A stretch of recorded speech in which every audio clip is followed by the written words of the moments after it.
He's making a list. Pray you're not on it. Welcome to I Hope You Suffer.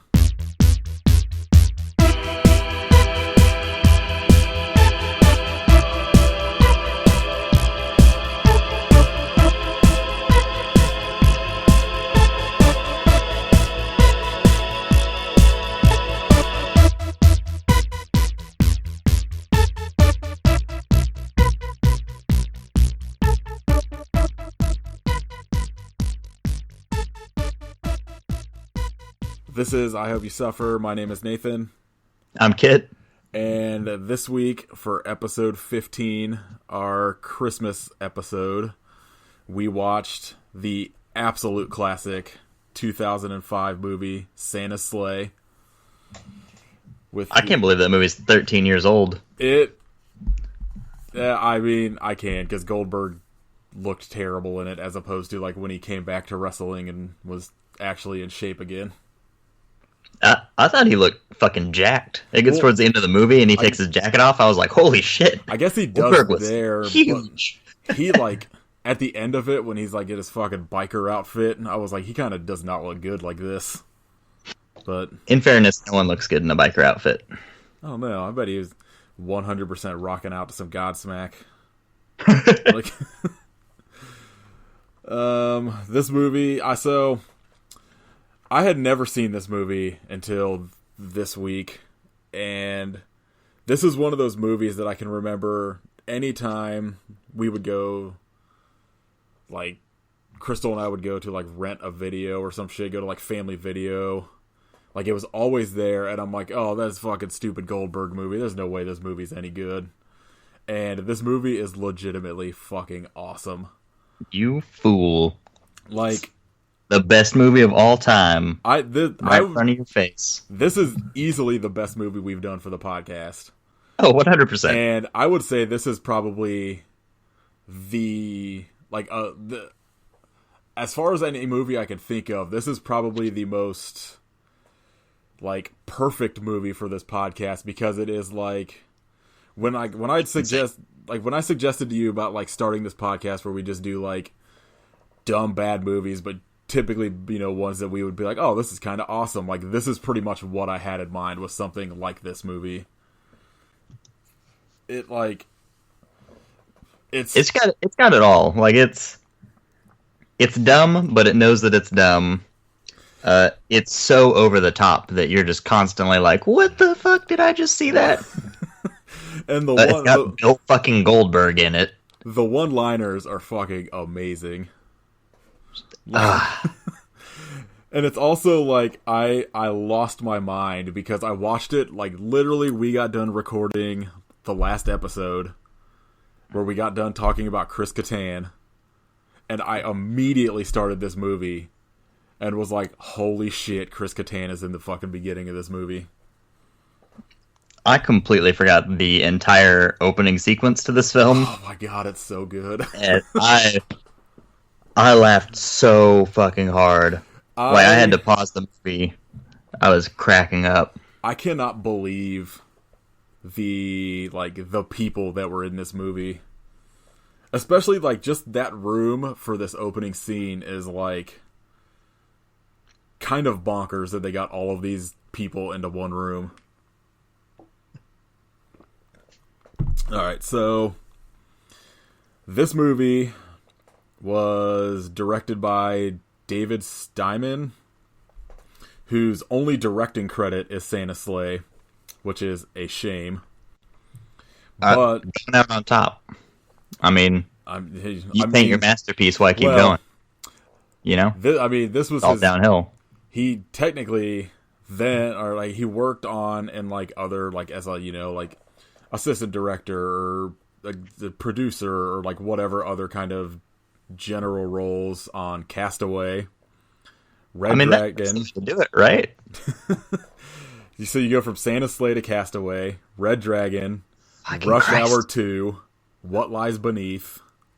Like, he's worked on, like, some legit movies. Yeah, he's got legit creds. But none of those movies are as good as Santa's Sleigh. No, like, I would pay so much money for a sequel of this now. Oh my god, yes. Like, Goldberg's not doing anything else now. Like, come on.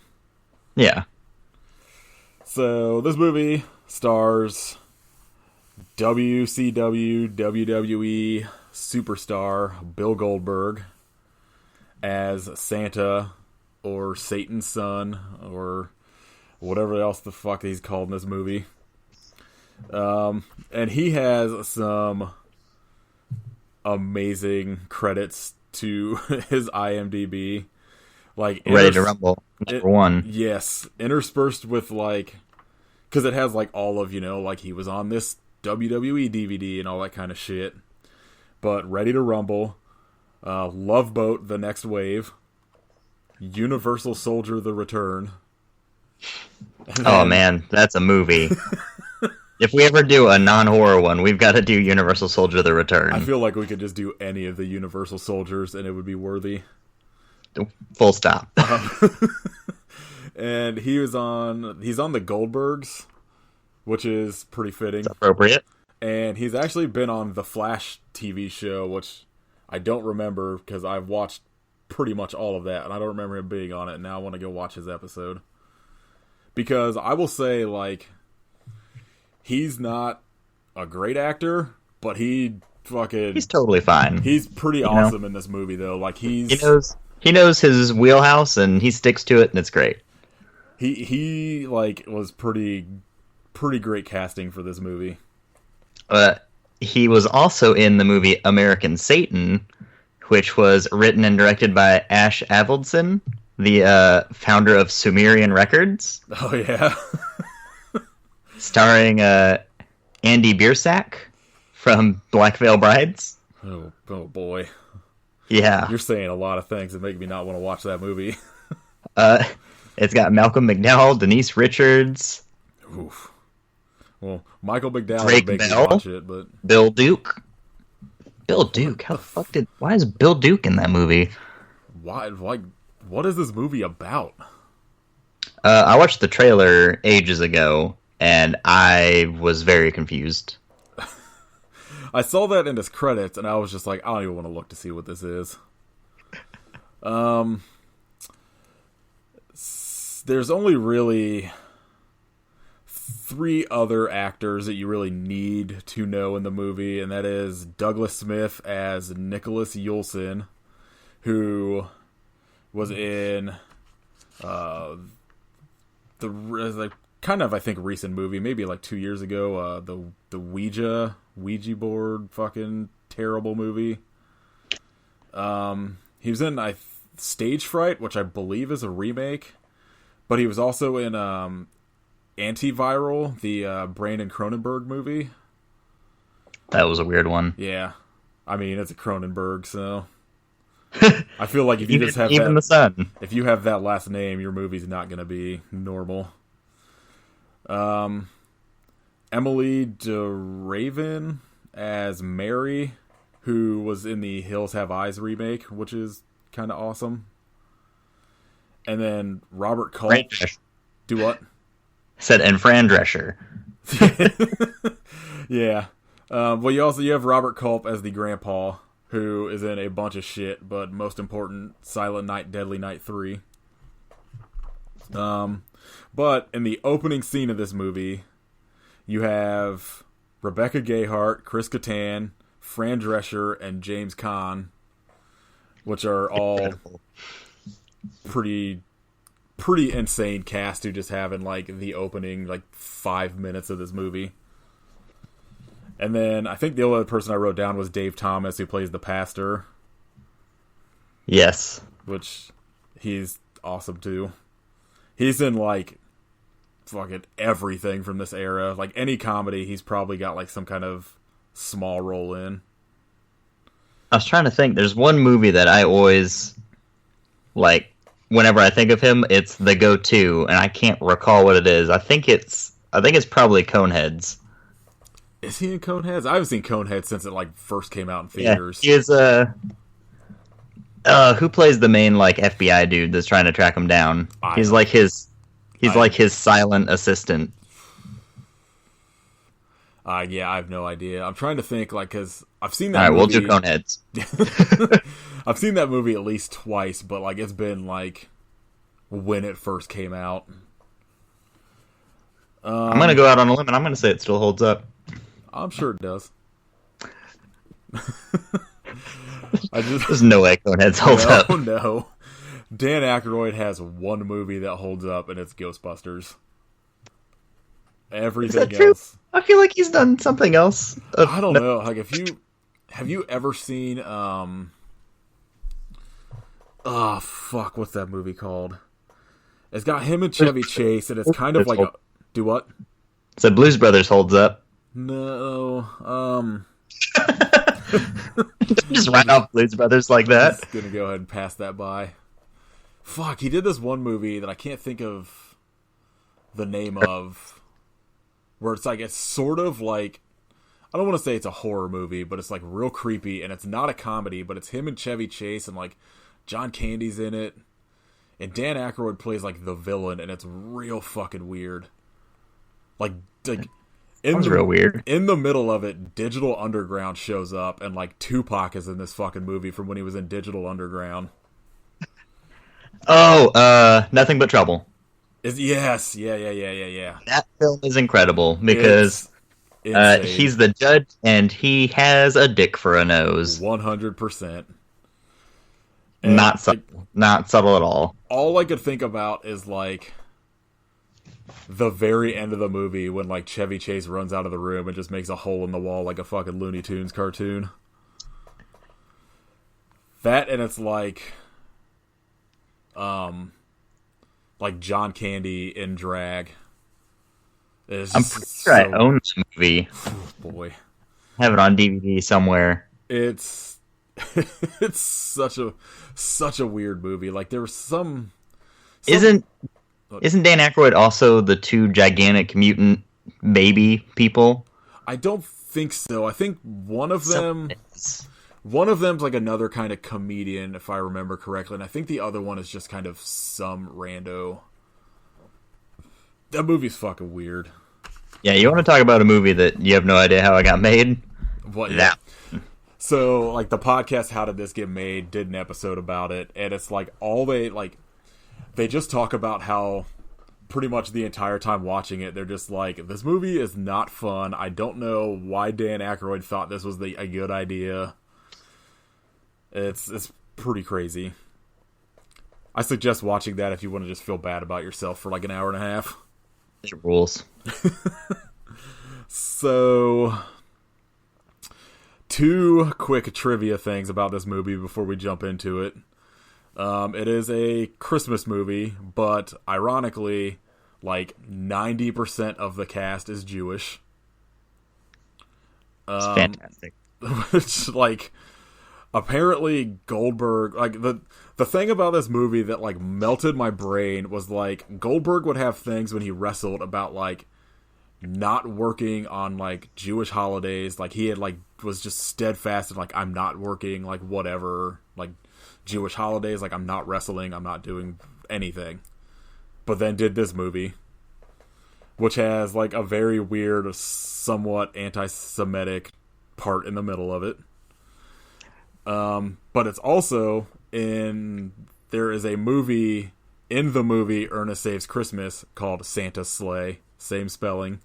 Yep. And I really hope that's where they got the name from. Like I hope the director saw that and was like, I gotta write this movie. Just quick aside, I watched Ernest Saves Christmas the other night, and it's incredible, and you guys should all watch it. So it's awesome. That's my piece. I love that movie. I started watching unapologetically. Oh no, dude, like I like all of the Ernest movies, even though like 8 of them are fucking straight up garbage. Maybe not Ernest Goes to Africa. Oh, dude, it's bad, but it's also like it goes from like so bad that it's like completely watchable because you just watch it like dumbfounded the whole time. I started watching Ernest Saves Christmas like a month ago, I think, and I got about 10 minutes into it, and I was like, I gotta stop. I think I got to the point where he's like driving down like the highway or whatever, at like the very beginning, and it's like driving backwards and shit or something. Watch any Ernest movie; they're all pretty fucking awesome. Especially Scared Stupid. And Ernest Goes to Jail. Yes, those are top two with Evil Ernest. All right, so this movie opens with maybe the best scene in any movie ever made. True. With a family gathering for, I guess, is it supposed to be? It's got to be Christmas dinner, right? Christmas dinner, yeah. But or like, I guess Christmas Eve. It just seems weird because, like, I see like the turkey or whatever, and I just immediately like, oh, it's Thanksgiving, but. Turkey's a Christmas food also, Nathan. I just think of like ham for Christmas for some reason. Why not both? I mean, I don't eat either of them, so... Fair. That's a pretty good reason why not both, I guess. Should have been a fucking tofurkey. So, this family made up of James Caan, who is married to Fran Drescher, and Rebecca Gayheart and Chris Kattan, who are somewhat related somehow. I'm guessing a daughter, son, and then their spouse. And then two other people who I don't know who they are. Somebody's kids, I guess. They're all at this dinner being the worst family, where Chris Kattan is flat out basically fingering Fran Drescher at the table. Bold move. Christmas dinner. James Caan throws a gay slur at him. And then throughout like this fucking bickering and whatever, Bill Goldberg as Santa Claus pops out from the chimney, literally breaking through the chimney. Yeah, I want to. He doesn't even run. He doesn't get any kind of start, obviously, because it's a fucking chimney. He just takes a step and powers through it. Well, I mean, I figured he could do that in real life, so. He's an enormous man. I did, one of the quotes during their bickering is James Caan is complaining about how last year the turkey wasn't moist. And Fran Drescher says something, and he says, I don't want to screw the bird, I want to eat it. Again, why not both? Yeah, you know. So, Goldberg shows up and just starts fucking killing everybody. He does a pretty sweet barrel roll across the table and jams two knives. God. That dive roll he did on the table, that blew my mind. This movie... So spry for a large man. This movie is made up of just like, we got Goldberg, let's just make him do like wrestling moves. And it's not egregious like in other movies, like in fucking like Blade 3 or whatever. It's like, oh, we got goddamn Triple H, he's gonna do a pedigree, like doing signature moves, but he is all over the place, moving and throwing people around, and it rules. Could you imagine if he just like jackhammered somebody in this fucking movie? I would have lost my mind. Now that I'm thinking about it, maybe that would have made it even better. So he does this pretty sick barrel roll across the table and stabs James Caan through both hands, basically nailing him to the table. He lights Fran Drescher's hair on fire and drowns her in a bowl of, I guess, eggnog. By spitting at her, right? Well, yeah, he takes a swig of her wine or whatever, and then grabs a candle and sprays the fire at her hair.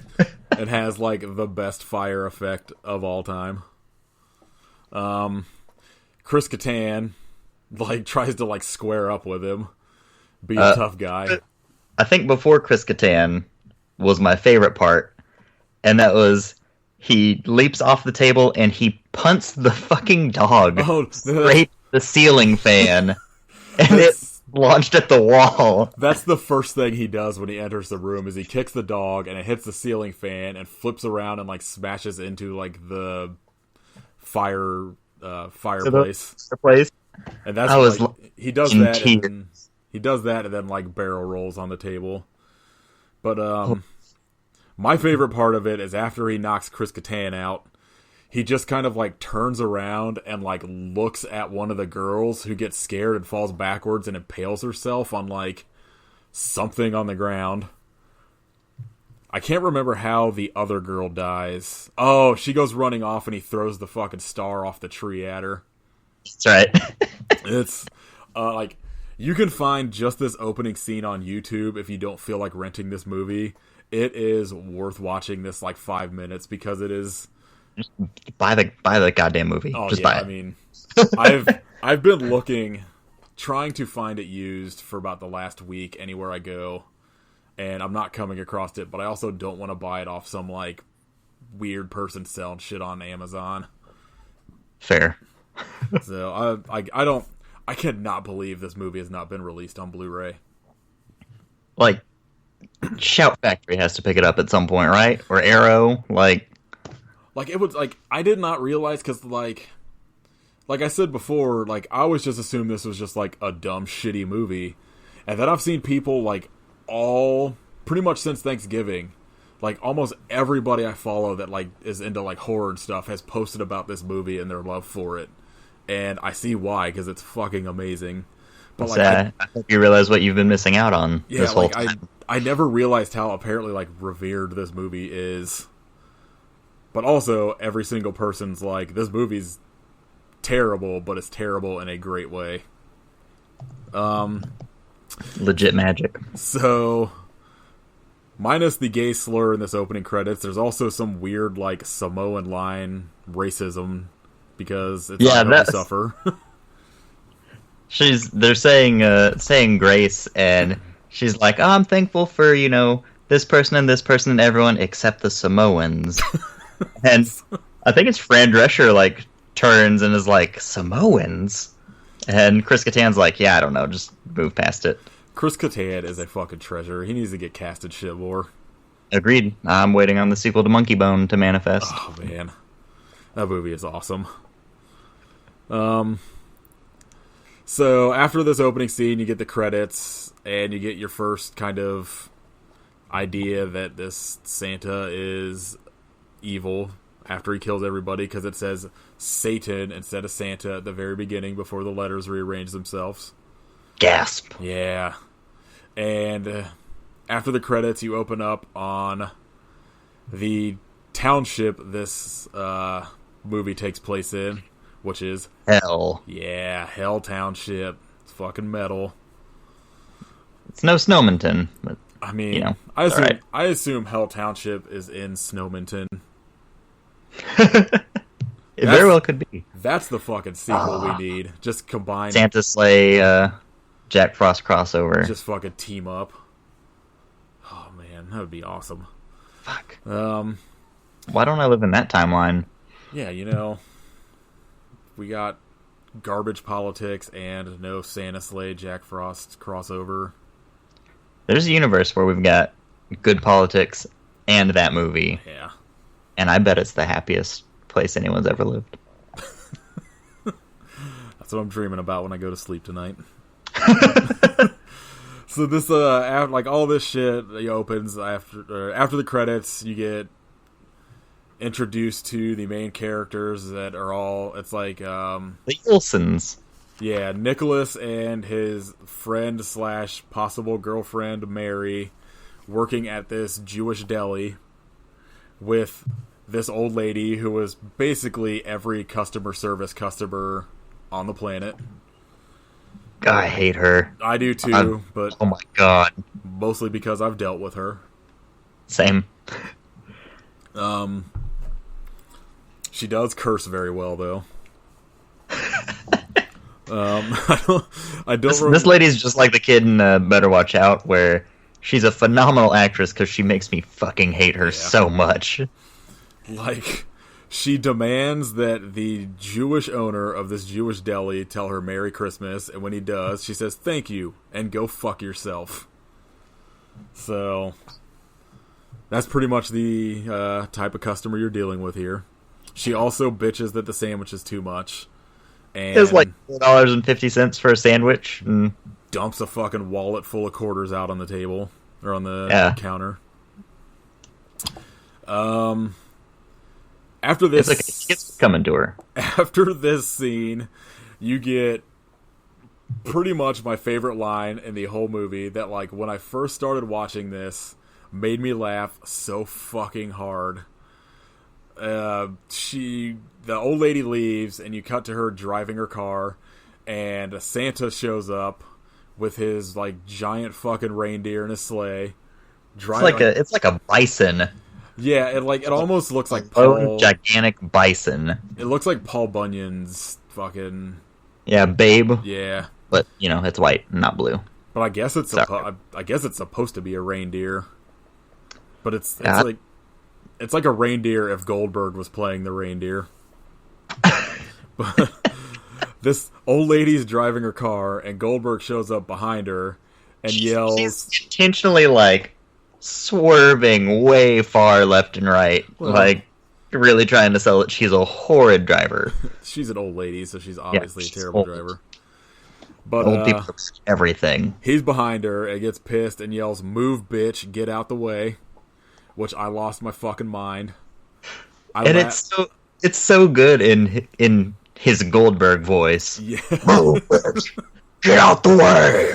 I had to pause the movie until I was fucking laughing, and I rewound it and I Snapchatted just that scene to like 5 people who were all like, "What the fuck is this?" It is my favorite scene of fucking all time now. I just want, like, my ringtone to be Goldberg yelling that every time my phone rings. So he kills her. I think, does he just run her off the road? Yes, so he just eventually gets his bison to, like, ram the back of her car, and it causes her to speed way the hell up, and she goes off of, like, a snow ramp on the side of the road, and her car just explodes. Oh, it's so good.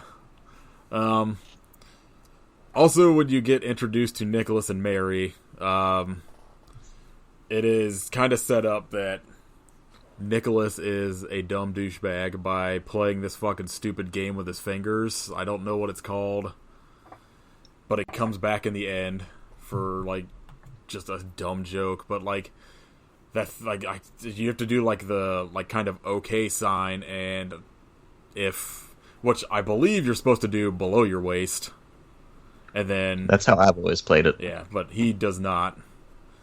But reinforcing that he's a dumb douchebag. Yeah, he is basically like a child, as most teenage boys are, while Mary, as a teenage girl, is just like having none of it and trying to be an adult. It cuts to them, like, driving. She's driving him home to the greatest Christmas hip-hop song I've ever heard. I want to track down the full thing, because it is just the most early 2000s garbage hip-hop, but it's about Christmas. It's pretty awesome. Nicholas gets home. Has to pull out like 1,000 keys that are hidden on his fucking front porch, which drove me crazy. Because you find out that his grandpa is very anti-Christmas and is also like paranoid about everything, which you figure out why later. But he has like 5 locks on his door, has like all of these keys hidden in his front porch, like under a rock, under a fucking lamp. It drove me crazy. As Nicholas is at home, like trying to find his grandpa, all the lights go out, and it's kind of like this quick 3-minute scene of where you think like somebody's gonna attack Nick. And it ends up being, when he gets down to the basement, that his grandpa had to turn off the lights because he was working on one of his inventions, and like a light went out, but he couldn't figure out something about the light. He had to turn the power off to like replace it. But you find out that he is working on a gun made out of a nutcracker that shoots chestnuts, because that's a thing. Just so stupid. It's so good. But it rules so hard, because he goes and he just like uses it like it's a normal nutcracker and hits it, and the chestnut shoots out and it bounces around the room like 6 times. But like my favorite thing about it though is when you look at it, it has that like ring on the top of it, so it looks like it's a grenade. Like when he first pulled it out, I was like, "What is this fucking ring?" And then like for some reason, like the first watch, I forgot about it when it comes back at the end, and I was like, "Does he have a fucking like nutcracker grenade? Like what is happening?" But nope, it's this real dumb fucking gun that shoots chestnuts as a How dare bullet. you? His real awesome fucking gun that shoots chestnut bullets. I mean, in the pantheon of guns and movies, it's up there. It's no Existence gristle gun, but I mean, could you imagine if this was just like Rambo? goddamn chestnutting everyone to death. Gah! Just holding this fucking nutcracker, like flipping it up and down. That'd be awesome. You also find out in a real stupid throwaway line that the grandpa had tried to invent brown-colored toilet paper. Which is I wonder why that didn't pan out. 100% like the comedy, like the humor of this movie is pretty much on par with that. It's pretty ridiculous. Like, it's dumb, but it's never that, like, super cringe-worthy type of dumb, like a lot of the movies that we've done. Yeah, I mean, it's no, like, nudist colony. Yeah, exactly. There was, like, a couple lines in here there's a joke coming up that I kind of was just like, come on. That we will get to in just a second, but, you're kind of getting all this... Horrible person and laughed at it. Oh, I'm sure you did. You know, Yeah, already know. I'm awful, so I probably did. You get like all this back and forth with Nicholas and his grandpa, and it's kind of like setting up the idea about grandpa hating Christmas and like being paranoid, and he's like building a bunker in his basement and all this shit. But you cut to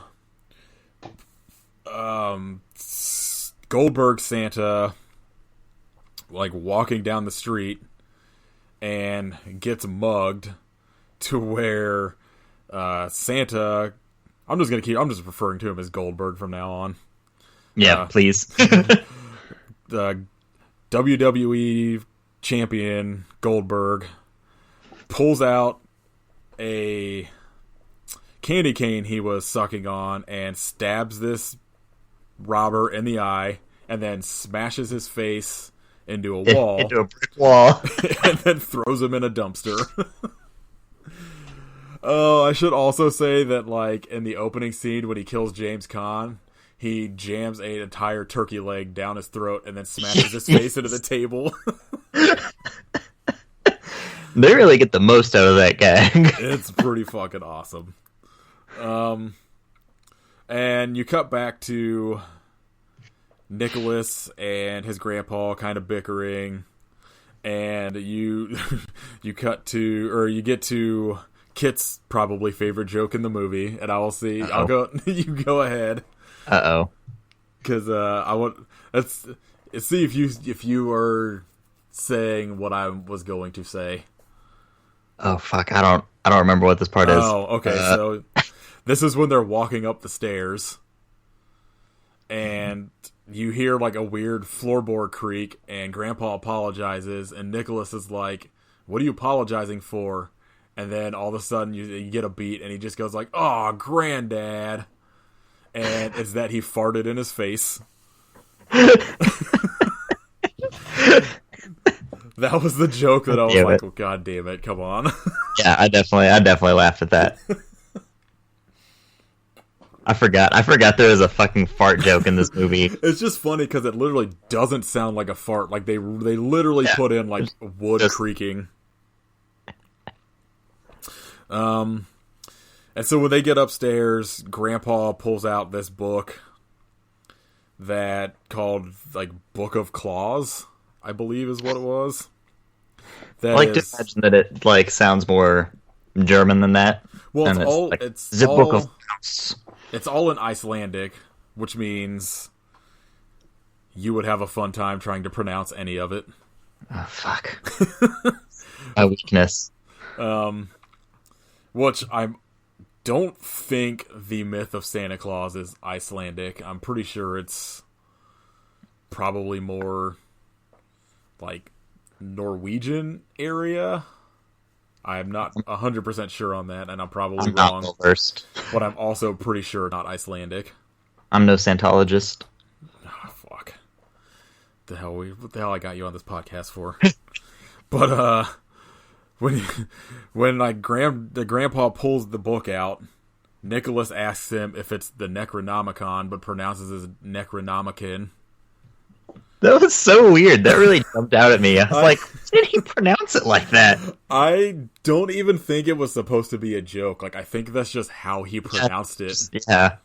Because they didn't play it like it was a joke. It was just... Oh, that was weird. That's what Ash should have just busted in the room and just shot him. And this is where you get introduced to the point that the Bill Goldberg Santa is technically Satan's son, and basically like lost a bet, and part of the bet was that for 1,000 years he had to be a good and loving Santa. And now this is all recapped and told to you via claymation. Oh no, that hasn't happened yet. Oh, that hasn't happened yet? No. This is like... Damn. That happens not like too far off from this, but it's like... Yeah, it's like 20 or 30 minutes in, right? Yeah, it's basically like Grandpa kind of recounts a little bit of the story to him. Yeah. And then... I know what I missed in that now. Yeah. It was throwing me off.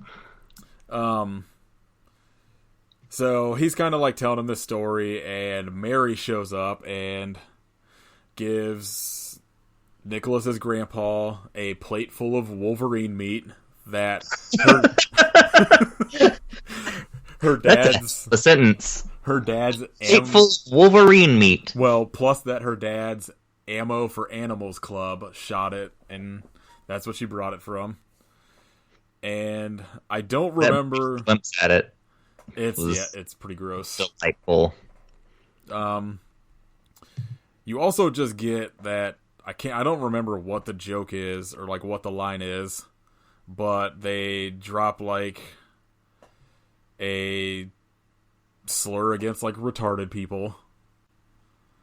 Oh, so it was right before she gave him the gift or something, and oh man, that gift. Yeah, he just calls her retarded for some reason. Is that what it was? Yeah. Yeah, she gives him a gift because he mentions that like because his grandpa hates Christmas, so he didn't get gifts, and all he wanted as a kid was like a Transformer or like a He-Man toy. So she brings him a gift, and he unwraps it, and it's a gun. But then that's okay, yeah. Yeah. So he pulls out the gun, and he's just like, "What are you, retarded or something?" And I was like, "Oh boy." Yeah. I was like, Jesus. And then she reveals that the gun is actually a Transformer that is the most garbage Transformer I've ever seen. Like peels open from the like where the magazine would be. So like once it's folded open, like that's its arms. It like pops up out of there. It's a gun that essentially turns into a crucified Transformer.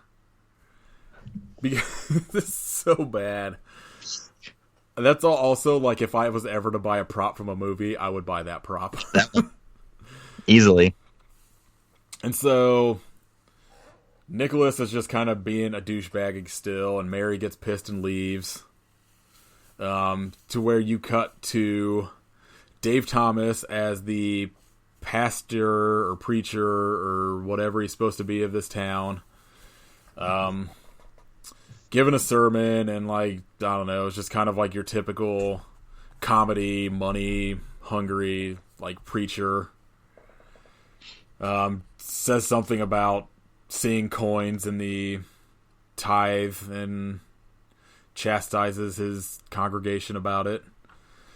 But then you immediately cut to him showing up at a strip club called Gold Diggers.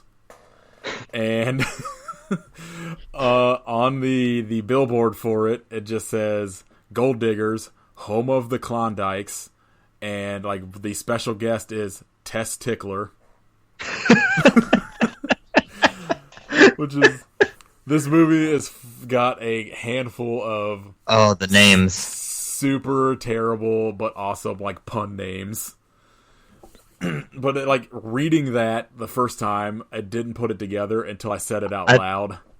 Yeah, I didn't get it, and I was like, all right, whatever. And then there's a bit after this where he says it along with some other names. Oh, yeah. I tried to start writing them all down, and I was just like, I can't. Because it's like after this scene when he starts like naming all the names, and then you get to like the cops, I was like, all of these names are gold. But so Dave Thomas shows up and goes into this strip club, and then right after him, Santa's sleigh with his giant fucking roided out reindeer shows up, and Santa throws his keys to his sleigh at one of the valets, and like goes to go in, and the bodyguard valet dude is like, "Where do you think you're going?" And Goldberg says, "I thought I'd stuff some stockings." And then immediately murders this like fucking bodyguard. This one I wasn't 100% sure. Like he kind of beats him up, but then it looks like he like hog ties him. Yeah, it wasn't very clear, and it wasn't one of the more memorable beatings or deaths. This whole scene is pretty fucking amazing. Oh yes, every bit of this.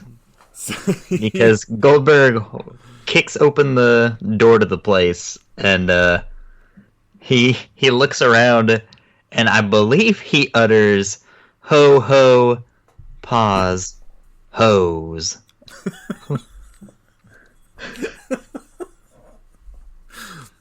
That on top of like right before he kicks in the door, Dave Thomas like puts money in a stripper's garter belt and just says, "Look what just slid down the chimney." I totally forgot that. Ho ho hose. This fucking movie is so good. God damn. We should just do this movie every week. I'm in. So Goldberg like busts in and delivers that classic line. Immediately grabs a stripper and like pulls her down and kisses her, and then looks up and is like, "Just look, I'm at a mistletoe." And then proceeds to just murder everybody in sight. Well, I'm trying like the one thing I wish I would have wrote down that I didn't is I tried to start writing down like all of the ways he killed everybody, but it just like in this scene, like, good luck. Like I know he killed like there's the like it basically starts like a bar brawl, but then just starts like taking everybody on himself. Yeah. So two of the bouncers like start charging at him, and I don't remember exactly how it starts, but at some point they start running at him, and he like grabs a table and flips it onto his back, like in the smoothest motion I've ever seen in my fucking life, and he just runs backwards at them with it and knocks them down, and then he like pins them with this table. And then he does that like little wrestling move where you kick you're laying down on your back and you kick your legs up to your head and then just like spring back up onto your feet. Yeah, the Shawn Michaels. Yeah, like him, The Rock, like that kind of thing. And does it onto the table and immediately like spins around to go murder someone else. And that whole sequence, I was just like, whoa, he's really serious about murdering everyone. He's so agile. My favorite part of this entire thing is when he like walks up to the stripper who just got done like sliding down the pole, goes to grab the pole, like pauses, and then pulls out like Windex and like wipes down the pole. Which is made so much better because he's wearing fucking gloves. Right. He's Santa Claus. It's so he goes to dumb. grab it and he just pauses and goes, oh. It's so dumb. And so he pulls out, he basically rips out the stripper pole and just starts like beating people with it. One guy starts running at him with a pickaxe, to which Goldberg basically just like holds the stripper pole up to defend himself. The guy swings the pickaxe at him. Goldberg pushes it back to where the pickaxe just like smashes right into the dude's head. And like he just falls back and dies. And then he goes after somebody else with the stripper pole and basically like hands it to him and then kicks it up into a light and electrocutes him. During all of this, Dave Thomas has left. He's pretty much, I believe, the only person that gets out alive. And as Goldberg is going to leave, he, I don't think he says anything, but he basically just lights the entire place on fire, which I'm guessing is what kills everybody. So it's basically all the strippers left, and he turns and looks at them, and he pulls out a piece of like burning coal. Oh yeah. And he just goes, naughty, and then blows on it and throws it in there like a grenade, and it catches everything on fire. Oh god, he's fucking the best actor of all time. A perfect film. And when he gets outside, it is revealed that his reindeer ate the other valet and spits out the hat. Oh god. I will watch this movie every day. You cut back to Nicholas and Mary, who is now back at Nicholas's house for some reason after they got done fighting, and it is her, Nicholas, and Grandpa watching a like crash derby on Christmas night or Christmas Eve, which I guess is a thing. I can't remember exactly what they're arguing about, but Nicholas starts like being a dick to Mary about, I think she says something about his grandpa being crazy, and he just goes into about how her dad's like a gun nut, and she gets all pissed off and leaves again. And you see Grandpa like tinkering with the nutcracker again, and this is where like the fucking, when this scene of claymation happened, I lost my fucking mind. It's not, on top of being maybe some of the worst claymation I've ever seen, it's fucking amazing.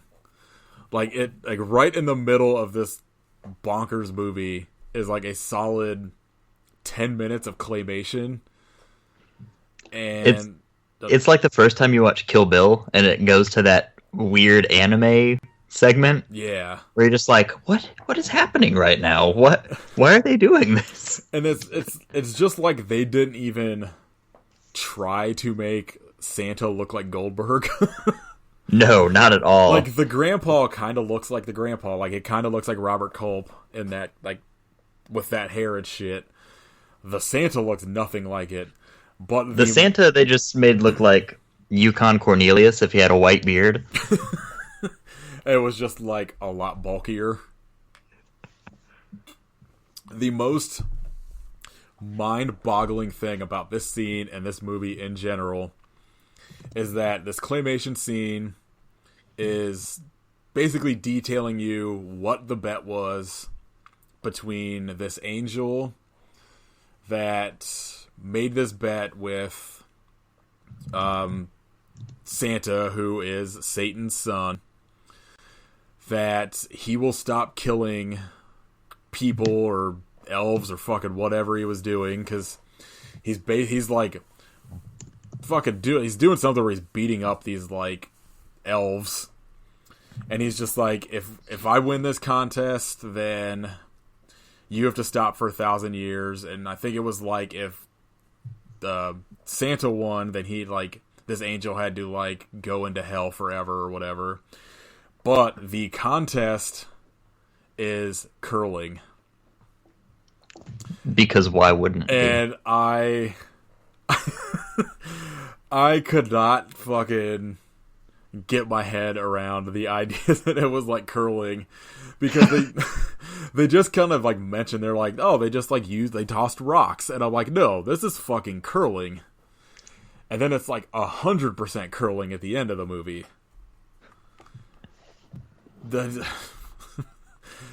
I just love that in the middle of this fucking insane Christmas horror movie, there is a claymation scene about curling. It's perfect. It's fucking so perfect genius. thing for a Christmas movie. Like now, I just want a horror movie around, like, just based on curling. So this claymation scene is basically like Nicholas is like reading the book, and this is, you know, what he was reading.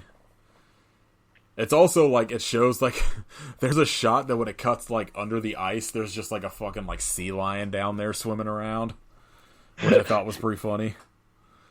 But Nicholas was like reading all of this as kind of like putting together that like maybe his grandpa isn't crazy, and gets on his computer to get on fuck. Did you catch the name of the search engine he used? Yes, I laughed at it, but I can't remember what it is now. Hooyah. Yeah, it was like a Yahoo fucking joke. And when he also like he uses the search engine Hooyah to look up like their Santa tracking system. He gets on an instant message for the Santa tracking system to ask them if it is real.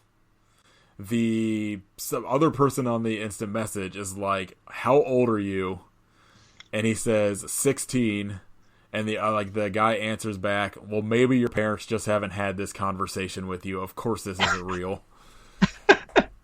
But the person he's talking to is under the name Gonad for like some reason. I don't know why, but it's pretty dumb. He eventually just like gives up and is just like, oh, what the fuck, it goes to bed. It cuts to a scene of kids opening their presents on Christmas morning who like are cursing like crazy and get blown up. Goldberg Santa just leaves them bombs and it like explodes their fucking heads off. It's pretty awesome.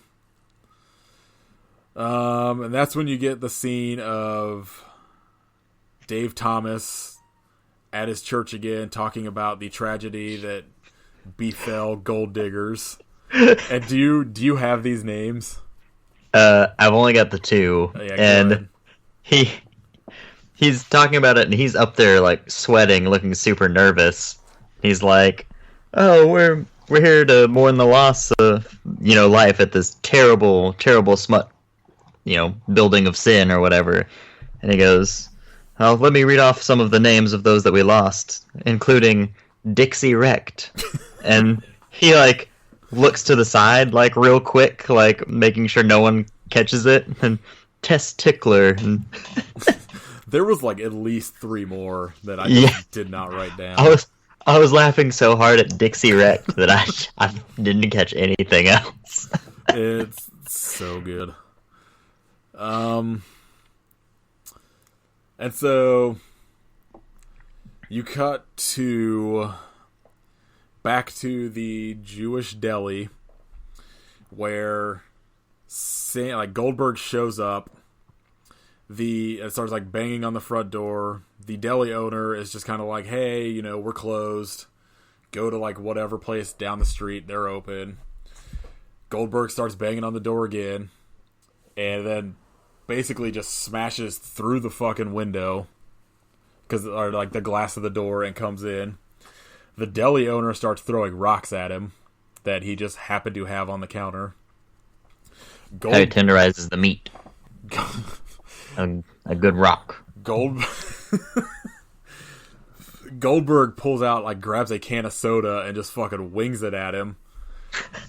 And Fuck, that hurts so bad. Oh, dude, there's like that would be Hit with a full can terrible. of soda? Christ. But the one thing I was waiting for in this entire movie that I think, like, when I first suggested it, I was like, if this doesn't happen in the movie, I'm gonna be pissed. Goldberg spears the deli owner through the deli counter, and I fucking loved it because I was like, there's no way he's not gonna spear somebody in this movie. Like, that's his thing. The easiest thing to work in. But the idea that he did it through, like, the fucking display case for the sandwiches and shit was awesome. Perfect. And then he jams a menorah in his throat. Jesus. And immediately grabs what I believe was a container of cottage cheese and just starts, like, walking around the deli eating it. And I think I think he sees, like, a picture of Nicholas, maybe. But you start putting together that, like, Goldberg is, like, trying to track down, like, Nicholas for something, but you haven't necessarily, it's not necessarily put together, like, why yet. You get this completely fucking weird scene of Nicholas at a gas station called, Eat Here, Get Gas. It's a good name. And, on like, brand. I don't know the actor's name that plays, like, who played, like, the gas station attendant, but he was in, he's in Friday. I think. Yeah, plays, like, the bad guy in Friday, doesn't he? I've never seen Friday. Oh, fuck. Come on, kid. I know. So, there's a guy at work that has been hounding me about seeing Friday for, like, 3 years. And he'd been telling me he was going to bring me his fucking DVD copy for 3 years, and he never did. And then it just popped up on Netflix, like, a week ago, and as soon as it did, he texted me and was like, it's on Netflix, I don't have to bring it to you anymore, watch it. It's like, it's not even, like, a movie that I'm like, oh, it's, like, fucking mandatory. I think the only reason I've seen it is it, like, played on Comedy Central on, like, a fucking loop for, like, 2 years, but... This guy is in, like, a lot of movies. Like, I should have wrote down his name. Like, he's like a character actor that's in, like, a lot of stuff. But, he kind of just, I don't know, it's weird. This whole gas station scene just seemed real out of place. Was it a Tiny Lister? I think his name is supposed to be Tiny in the movie. I don't know what his name is in real life. He is that one prisoner in Dark Knight that tossed the remote for the bombs on the boat, Yeah, I think that's him. I watched The Dark Knight in a long time. And he was the president in Fifth Element. Yes. Yeah. Yes. But yeah, he's at the, like, Nicholas at this gas station and, like, is basically the conversation Nicholas is having with this gas station attendant is just, like, basically the way it came off to me was like, why are you here? You're not white. It's like real weird and, like, probably unintentionally racist. But he's just kind of like, oh, you don't look familiar. Why are you here? And then this guy starts talking about how he had to, like, leave the streets and get to, like, I don't know, like, get out of the hood, essentially. It's real weird. Yeah. But while he's there, Nicholas overhears that the deli got attacked and runs off to go there. And as he shows up, the police are showing up. Oh, fuck, I forgot the scene that after Goldberg, like, leaves the deli, he just, like, bumps into all those, like, Hasidic Jews. Oh, yeah. So, like, Nicholas shows up at the deli and, for some reason, immediately decides that he needs to, like, remove the menorah that is, like, jammed in the deli owner's throat. Which I just wrote down, Nicholas is tampering with evidence. Well, that's going to cause him to bleed out faster. Well, you got to leave that in there. But it's also the deli owner was somehow still alive and was able to, with this menorah jammed, like, through his windpipe, say Santa is real. Because all of his blood was still inside of his body because the menorah was holding it in. I'm pretty sure blood or And then not. Nicholas killed him. I'm pretty sure blood or not that if you have like a menorah jammed into your windpipe, you're probably not speaking. All right, Kit Science Corner. Google it.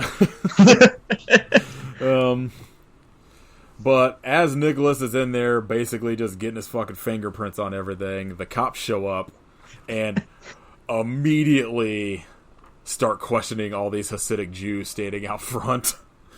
It is real weird. This is the scene that I was just like, oh, this seems kind of anti-Semitic. Okay. But they don't necessarily arrest Nicholas, but they take him to the precinct to like question him. To where you are introduced to a bunch of police officers, one of which is named Sergeant Dick Zucker. God damn it. Oh, fuck. All of the cops had like really terrible names like that, but that was the only one I wrote down. But there's a line coming up in the car where we can reveal the other one's name. I don't want to spoil it yet.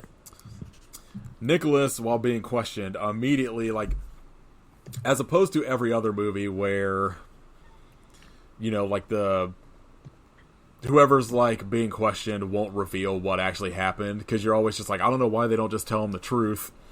Nicholas is immediately like, Santa's here and he's killing everybody, but I believe that like if we wait till like 7 p.m. that's when like Christmas is over for the North Pole and then he'll stop. And I'm just like, wow, this kid sounds real fucking crazy.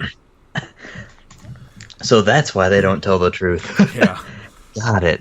And they eventually just like let him go, and as he's leaving, 2 police officers are looking at a map of all of the killings and are like, oh, it's in the shape of a Christmas tree. Because of course it is. Right after Nicholas leaves, Goldberg shows up and starts killing all of the cops and steals a cop car. To where, so this is oh god, I just read my next quote.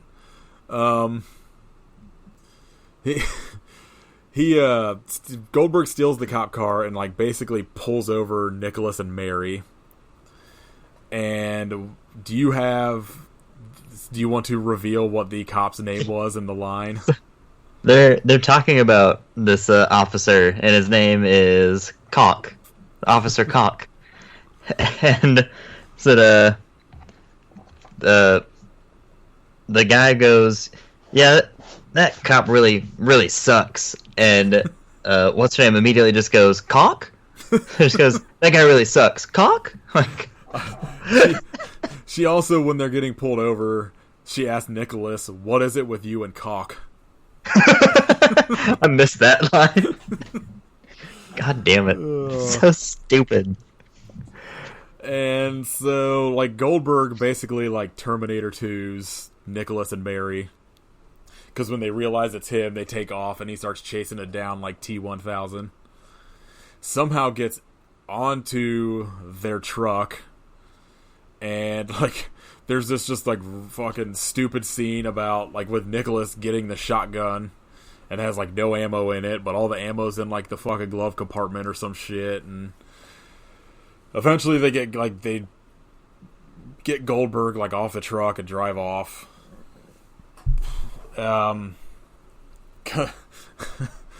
They get back to Nicholas and his grandpa's house.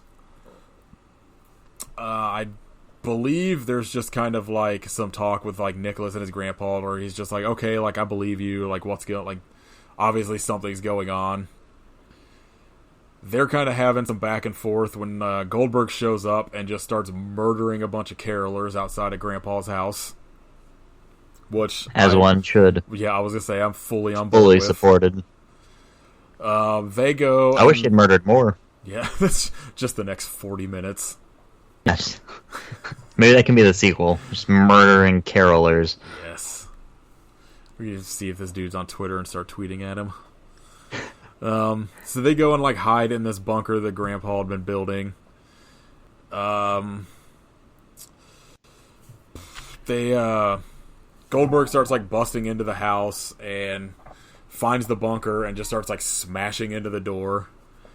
They leave through like a hidden exit in the bunker, and which I guess leads to their garage because that's where they come out of and go to get on snowmobiles to escape.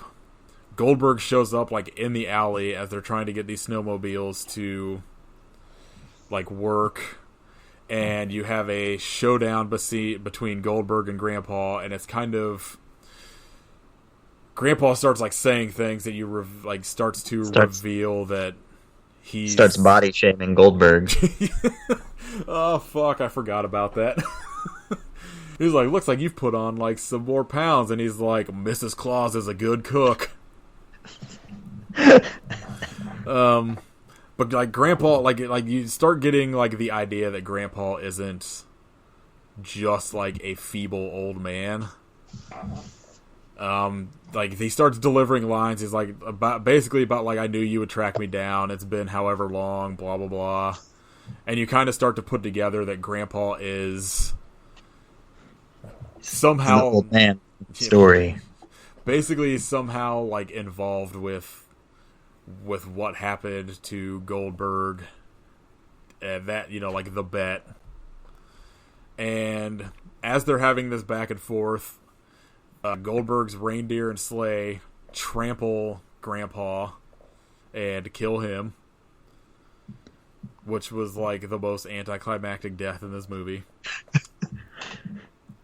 And that happens, and Goldberg goes, looks like Grandpa got run over by a reindeer. Oh, it's so good. Oh, I almost forgot. Like, I had a hard time trying to get all of the quotes in this movie. Which is, like, I mean, like, every single fucking line. It's like, Goldberg is essentially, like, Arnold Schwarzenegger in Batman and Robin in this movie. Line after line with him. It's pretty awesome. So, Nicholas and Mary take off on a snowmobile, and Santa Goldberg goes after them, and you get this pretty insane chase scene where they're on a snowmobile driving through some trees, and Goldberg is like in the sky chasing after them, throwing Christmas present bombs at them. And like a weird scene where like some skeet shooters are like shooting at, like, kind of like disrupt the chase scene because it like distracts Goldberg. And the chase basically ends at a high school, I guess. I guess that would make sense because there's a library. Yeah. They end up at this high school, and they're trying to get in. And I legitimately laughed at Nicholas trying to punch the window and then, like, not breaking it. And then he goes and, like, tries to, like, pick up an entire fucking bike rack to throw through the window. They can't do it. Mary, like, punches the window and breaks it. And is, like, trying to fit through but can't get through because of her boobs. And, like, basically has to, like, force Nicholas to grab her boobs to push her through the window. And delivers the line, something about, like, am I going to have to be the one to make all of the first moves in this relationship? She is 100% DTF. Fuck. I don't remember what, like, after Goldberg shows up, like, Goldberg shows up after they get into the high school and is kind of, like, chasing them through the high school. And I don't remember why he delivers this line, but he just says, "Who's your daddy? Father Christmas." And then I don't remember that at all. Yeah, he said that like right before he fucking spits a fireball at him for some reason. And then they go like and hide in this library, and Goldberg throws like a fucking Christmas ornament gas bomb at him. And then as they're like trying to flee, he is reading A Christmas Carol. And, like, delivers, like, the fucking line, like Christmas scares the dickens out of some people or like something like that. Yeah. But like as they're fleeing this library, they run through a door that for some reason goes straight into an ice rink, like a hockey rink. Because they just like walk through a door and immediately slip on ice into this hockey rink. It seems like that's against some kind of code. Yeah, I can't imagine any school Some would safety actually do regulation. like that. But after they get into this hockey rink and like they slip and slide over to the wall and they're sitting there and have the obligatory like emotional talk and a kiss. Naturally. And Goldberg shows up in a fucking Zamboni. We're coming up on my favorite line of the movie. Yeah, I'm gonna go ahead and let you go into this one because I'm not gonna be able to get through it without fucking laughing. So there's a little back and forth, and Goldberg just is driving the Zamboni at them, and for whatever reason, Nicholas pulls out a flashlight and is shining it in Goldberg's eyes, and Goldberg just goes, "I'm Santa Claus, not fucking Dracula." Oh, it's so good. I can't. Oh, I fucking lost it so hard when that happened. Holy shit. And his delivery is fucking perfect. Santa Claus, fucking Dracula. And it's so weird hearing him, like, curse, too. Oh, God, that line is so good. Perfect. So, right before Goldberg is going to smash into them with this Zamboni, a ghost curling, like, whatever the fucking rock is, the thing, I think it's just called a rock, a curling rock, smashes into the back of the Zamboni and stops it somehow. And it is revealed that Grandpa is an angel and was the angel that stopped Goldberg from... Basically, he's like who won the bet in the beginning and stopped him for like 1,000 years from killing people. And he basically gave all of that up because he fell in love with Nicholas's mom. No, grandma? Yeah. Yeah. Grandma. I guess it would be weird if it was his mom. That's quite the twist. It's just like for some reason I had it in my mind that he says something about the line like your mother like made me give this up, but it wouldn't make any sense. But basically Grandpa is the angel that got him to stop murdering people, and that Goldberg has been tracking him down and tracked him down through a letter that Nicholas wrote to Santa because his grandpa did not like celebrating Christmas.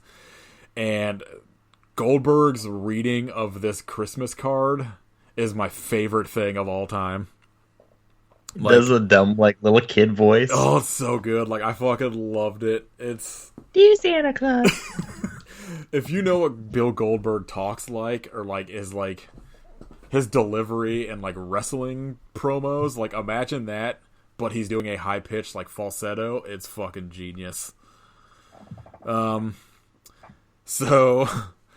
He reads this letter, and then Grandpa is just like, how about, like, all or nothing? We have another competition. Like, if I win, you have to be good Santa forever. And if Goldberg wins, then Grandpa has to go to hell forever. They have a curling competition. Stakes are high. Yep. It's getting tense. The Grandpa throws his rock, and it goes like as close to the hole without falling in as possible. I should also state that this hole was made by Goldberg stepping on the ice and creating some kind of weird dimension into hell from doing that. Goldberg goes to throw his rock, and instead of doing that, just grabs Grandpa and tosses him and just throws him into the hole. But tosses him like he was a curling rock. Like, just slides him on his belly across the ice. And Grandpa just cannot stop. He just doesn't even try. He's just like, oh no! I'm gonna slide 50 feet into this hole. It's the goofiest shit. And then when Grandpa falls in the hole, the scoreboard lights up with 666. 666. And like one of my notes was that Grandpa goes in head first, but somehow is hanging on, like like how you would hang on, like if you're hanging off from a fucking cliff. Cliffhanger. And this hole is literally like the size that like you would fall through. It's basically the size of like one of those tube slides in a fucking park. It's fucking tiny. Like I would barely fit through it. I'm a small human. But if you've never seen Kit is about 7 foot tall and 350 pounds of muscle. So, basically, after Goldberg throws Grandpa into this hole, Nicholas pulls out the Nutcracker gun and shoots Goldberg with a fucking chestnut. Shoots Goldberg with a fucking chestnut. Did you ever imagine in your life that like you would ever be having a conversation where that line would ever come up? Nope. But I'm so glad all paths have led me to that. Nicholas goes to him and Mary go and pull Grandpa out of this hole and save him. And as they're doing that, Goldberg escapes on the Zamboni, which just smashes straight through a wall.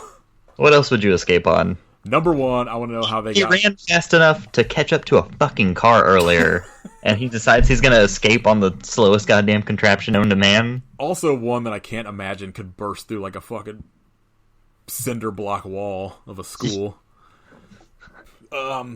After he gets out, he goes to get into his sleigh, and Dave Thomas is passed out in it.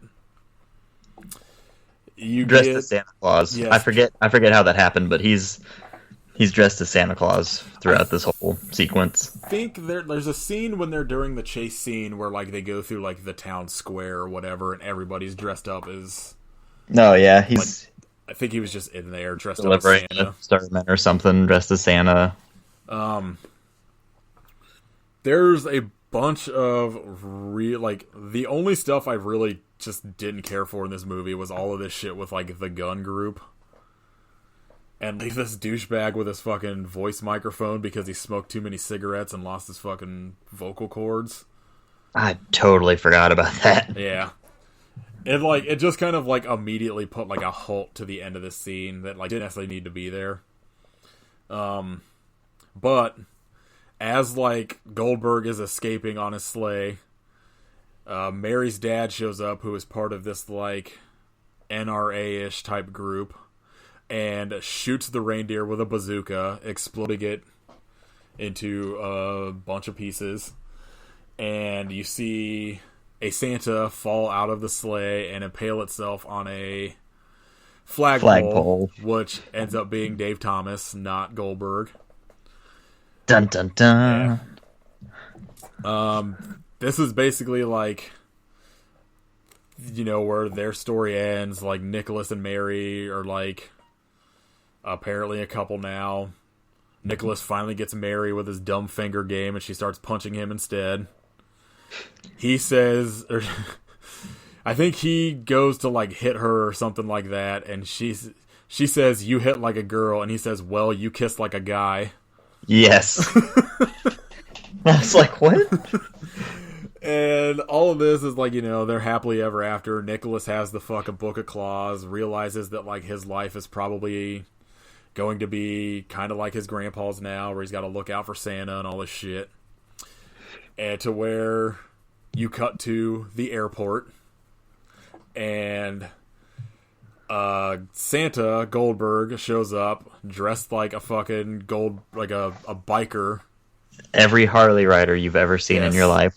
Like basically it's just missing like a fucking puddle of blood t-shirt. Honestly, he's dressed exactly like Bill Goldberg when he's not in a movie. Pretty accurate. Just with a Santa beard. Yeah, he just has like the fucking hair. It's real dumb, but he's at the airport flying like North Pole Air, because this airport apparently flies you to the North Pole exclusively. And checks in his sack full of toys. And then that shit, I laughed so hard because the lady's like, "Do do you have any bags you'd like to check? And he goes, yeah, just one. And he pulls out his gigantic fucking Santa sack. It's awesome. And then I fucking laughed so hard when he goes to sit down and just plops down right in between those two ladies and just fucking, like, sits there. It's awesome. And that's pretty much goes into the credits, which has everybody listed in the credits has a naughty or nice check on them. Like, it's either like an X or a gift icon. And there is a fucking genius after credit scene that is just say like Goldberg sitting there doing something. It just turns to the camera and says, "Who's next?" Which is fucking perfect. And that is the end of Santa's Sleigh. Easily the best movie we are ever going to do on this podcast. I love that movie so much. It's fucking so good.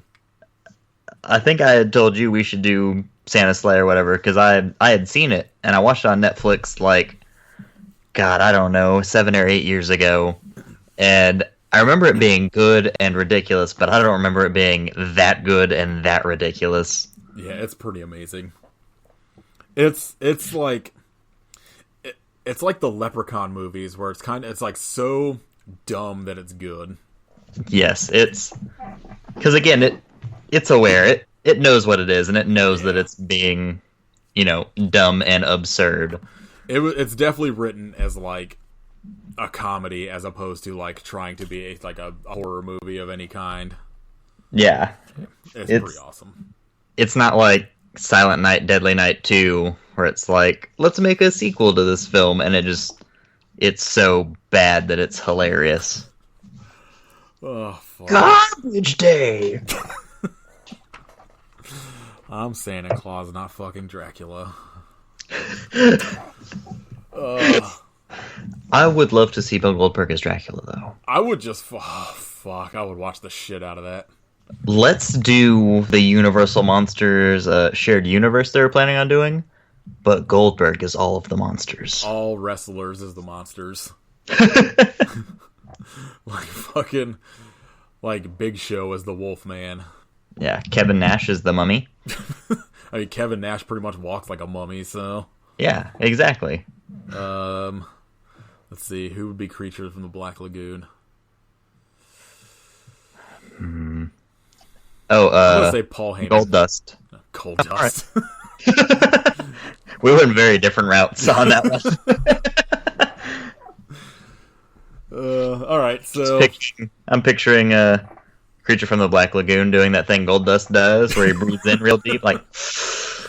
that fucking bite. That's actually pretty fucking good casting. So... Since we were recording this, like, basically a day after we recorded the last episode, instead of doing... It's a real motherfucker. Yeah. Instead of any sort of news, we were going to do, like, our 5 favorite movies of 2018. Watched all of his today. For the first time. Pretty fucking accurate. At least 2 of them. What was the thing is, like, when I first suggested it, I was like, oh yeah, I watched like a bunch of movies, and then I realized everything I thought came out this year was like last year. And because like this whole year has been like a goddamn blur. Like, yeah. I'm like, oh, Black Panther came out this year, but also Black Panther, I'm pretty sure came out like 5 years ago. I forgot Black Panther was this year. That is crazy. It feels like it was 8 years ago. I mean, like, 3 of mine were... Actually, 4 of mine were not, like, today. Only one of them was. One of them immediately jumped into my list. So, do you want to go and go first with, like, whatever your 5th choice is? Sure. I don't have them, like, not numbered. Ranked. I'm gonna, like, wing it. I'd say number 5 is... Suspiria. Yeah, that's the one that I'm trying to think through. I have a feeling that, like, because I can almost guarantee if I actually got to see that, it would probably be on my list. Yeah. it played here for like a week, but it was one showing a day, and every showing was at like 5 p.m. or some shit. I just could not make that with like my work schedule. Right. So as soon as that has DVD, I'm immediately buying it. Yeah, I can't wait to see that. So my number 5 is a very recent movie that we are 100% doing on this podcast, but Leprechaun Returns. I didn't watch it. It's fucking... I forgot. It's pretty awesome. It's exactly what you think you're getting. Perfect. All right, I'm in. Yeah, I'm not going to go too into it because I definitely want to do it on one of the episodes. Yeah, what's your next one? Number 4, I think, would probably be Sorry to Bother You. Oh, yeah, I want to see that too. It's great. It just hit Hulu a couple weeks ago, I think. Oh, did it? Yeah. Oh, nice. It is. It's fantastic. If you don't know much about it, just don't look up anything else, because it gets wild. Yeah, I've seen, like, basically I haven't seen anything negative about it, and I'm very intrigued to see it. Oh, that's fantastic. Now that I know it's on Hulu, that's priority for me. I'm gonna end up watching that probably Friday when I'm off work. So my number 4 is one I watched today, and if you follow me on any social media, I have not shut the fuck up about it. Which is Mom and Dad. I gotta watch that one too. We are 100% doing this movie for the podcast. It's a fucking Nicolas Cage in primo Nicolas Cage mode. At one point in the movie, he is smashing a pool table with a sledgehammer, wearing a Misfits shirt, and then yelling the lyrics to Hokey Pokey. It's fucking amazing. I can picture that perfectly. Just like this movie with anybody else in that, like, without him and Selma Blair, this movie would not be good. With those two in it, it's fucking genius. That sounds just so in Nick Cage's wheelhouse. It's like, once you get into, like, because, like, the basic premise is just, like, something happens and then, like, parents start attacking their kids.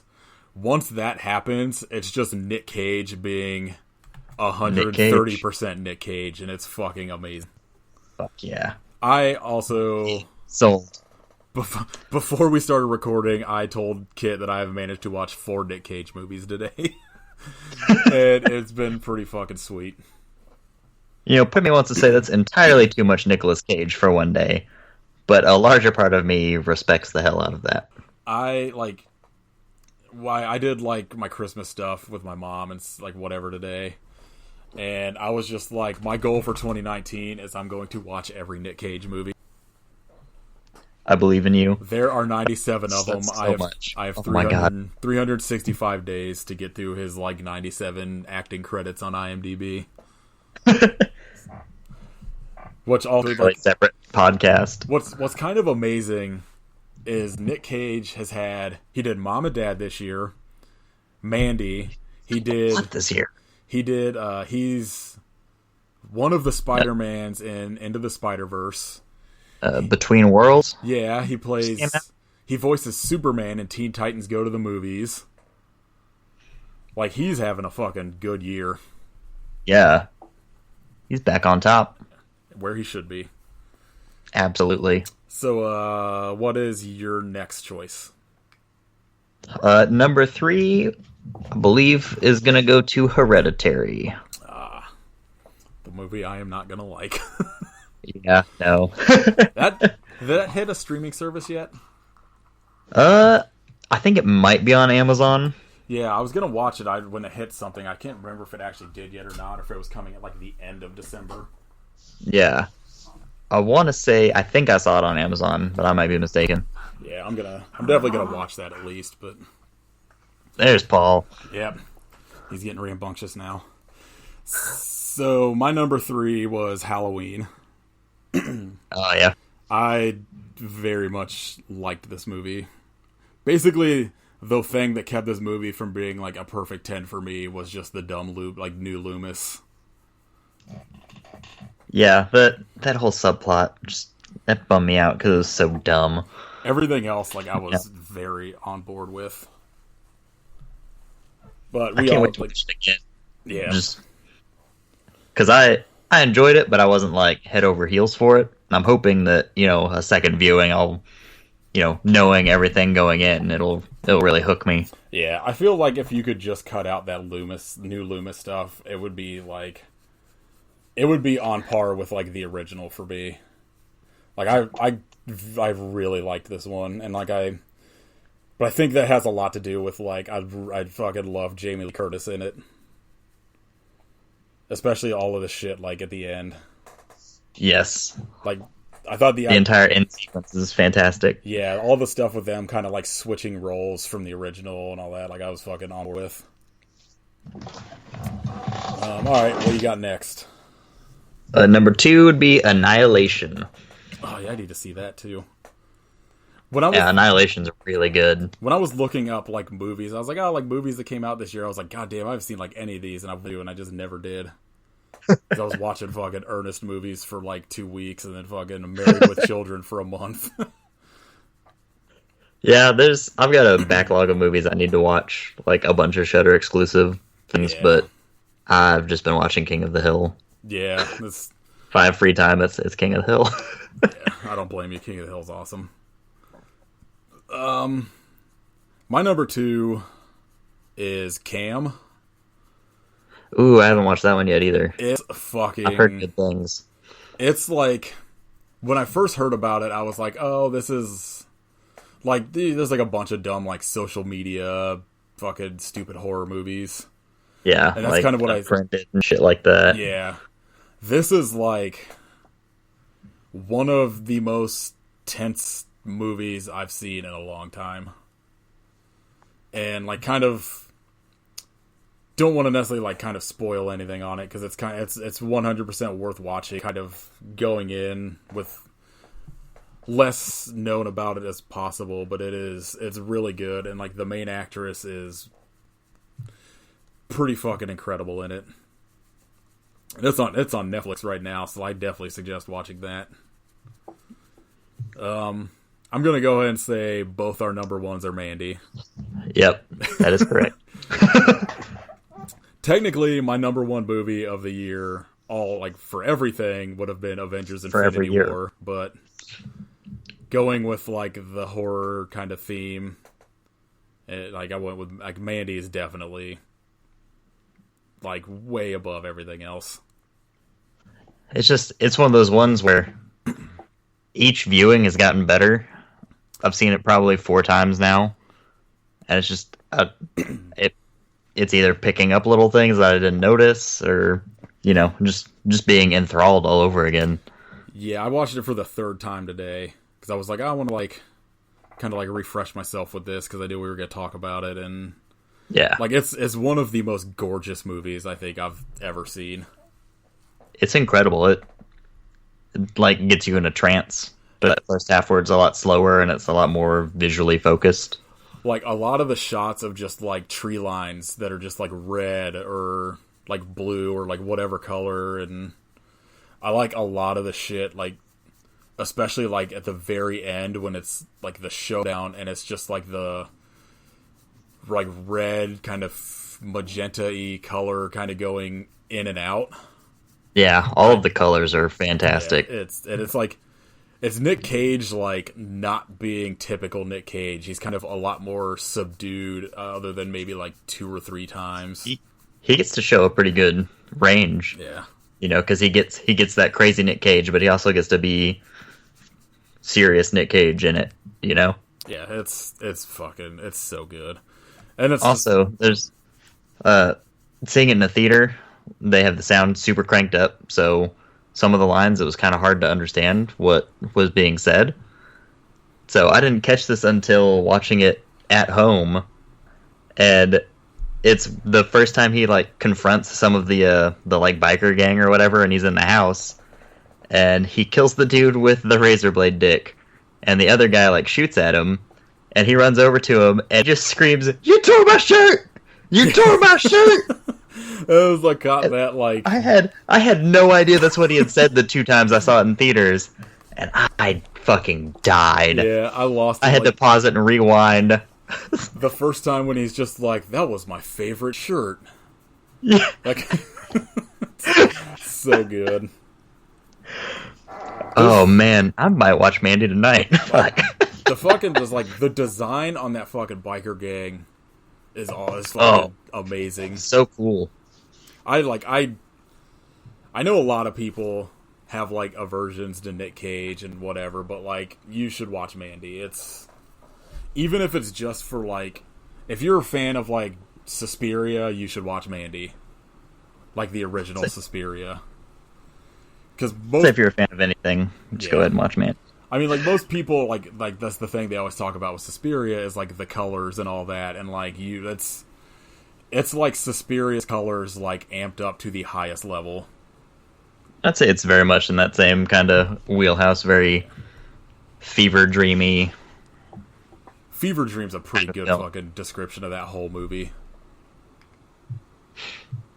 It rules. Yeah. That chainsaw fight. Yeah, the chainsaw fight is pretty fucking amazing. Nick Cage is just fucking like that's I would be tempted to say that's maybe like the best role he's ever done. Because it just I don't know. On Air.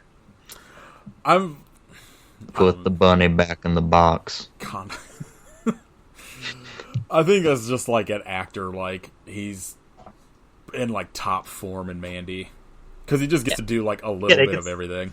Yeah, it gets to show him kind of all over the place instead of just it's not just him being very serious like when he was kind of the peak of his popularity, but it's also not him just insane Nick Cage all the time like his more recent stuff like Mom and Dad.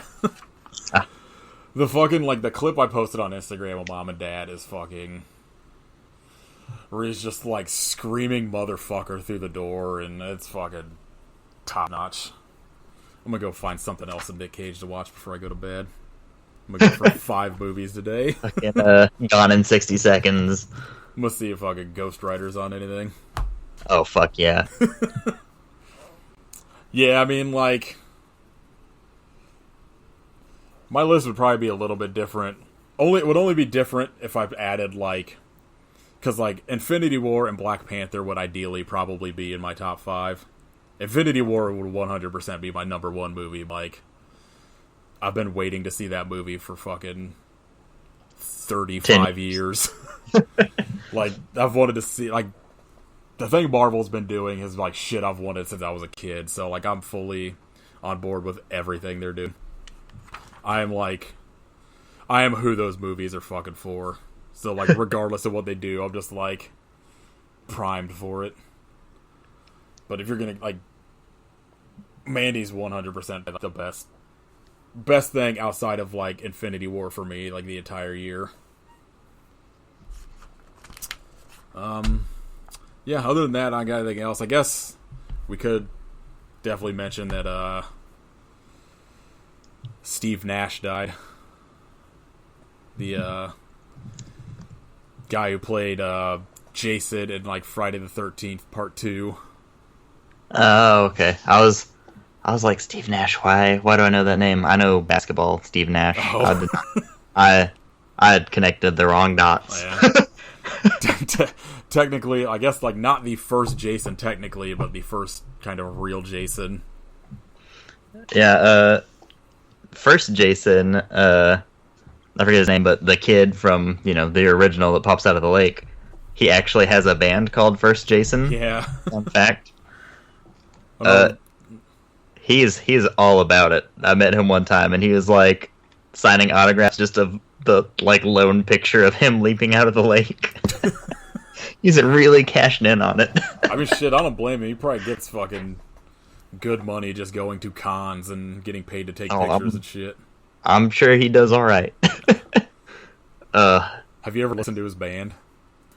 Yeah, I think they played at the Housecore Horror Festival the first year. I'm very interested to know what they're like. I'm going to guess very like Buck Cherry-ish, kind of like that, like mid early 2000s like cock rock shit. I want to say it was kind of like weird punkish stuff, but Really? I don't really remember. I was just like, this is weird, and then I think I went to the bar. Like, I could either watch this or I could go watch fucking Goblin do Suspiria. Right? I was gonna go to Virginia to see Goblin do like the live score for Suspiria, and I had to miss it, and I was fucking bummed. Yeah, so that's all I got. Next week will be New Year's Evil. New Year's Evil, and then we gotta figure out whatever we're fucking do for January. Yeah, New Year's Evil streaming for free on Amazon Prime. You can follow us on Twitter at I Hope You Suffer, Instagram at I Hope You Suffer Podcast, Facebook at I Hope You Suffer, email at I Hope You Suffer Podcast at gmail.com. That's it. I hope you suffer, but why? But why? I'm Santa Claus, not fucking Dracula.